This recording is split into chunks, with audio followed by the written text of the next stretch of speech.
For the past year, I have constantly been asked how I've been able to have my 1-year-old sleep so well. Many of my friends and family members have had struggles getting their babies to sleep and often ask me for good baby sleep tips to help them out. Like most new moms, I was not very educated on how the supermoms out there got their babies to sleep, so I used the only method I knew how. Night after night, I rocked and hummed and cuddled my son until he was asleep, at least until his first of multiple nighttime feedings. It is to be expected that newborn sleep patterns leave most parents exhausted, but after a while this can become a real struggle. Around the 5th month, I was determined to find anything via baby forums, books, even old home remedies that would teach me how to get a baby to sleep. I used to think that babies sleeping through the night were somehow mythical creatures. Typically, if you ask a new mom, the words baby and sleep don't usually go together. It's almost like an unwritten rule that you have to be sleep deprived for months, maybe even a year or more before your child is sleeping through the night. How could it be possible that someone, somewhere had figured out a way to make a baby sleep through the night and I did not know about it? After trying everything from using calming temple balms, baby massages, forming nighttime routines, I was at my wit's end to find the promised land, nighttime relief.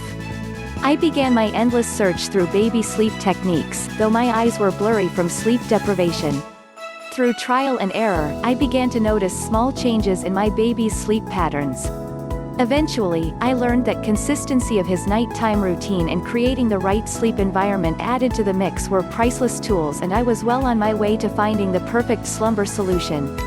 I was so surprised how well my baby responded to very small and simple changes. As if magically, one day all of my prayers had been answered. I awakened to find that at last my baby sleeping through the night. If you are struggling, walking tiredly into walls, pulling out your hair, simply at your wit's end over your baby sleeping through the night, do not give up. Finding the right information is all it takes to literally put your nocturnal nightmares to rest.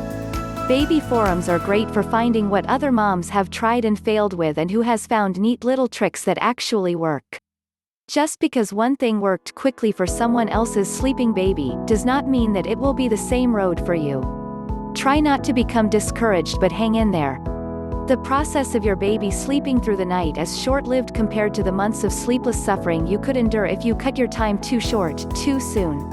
Remember that this is not only a learning process for you, but is a learning process for your baby. Today, I am lucky enough to have a 1-year-old sleep through the night, take naps, and even bedtime with the babysitter as a breeze. I used techniques that were simple to execute and sustain night after night. Fortunately, my achievements, and I do mean achievement with my baby's sleep habits, have been a great source of inspiration and information for many of my family and friends who found themselves in my sleepy shoes. Luckily for them, I decided to hang in there and got through the process of learning how to get a baby to sleep.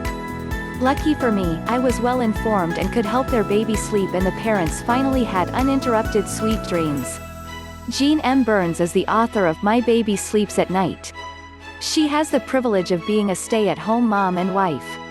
This entrepreneur has mastered the art of getting a baby, small child to sleep through the night, and most importantly in their own bed.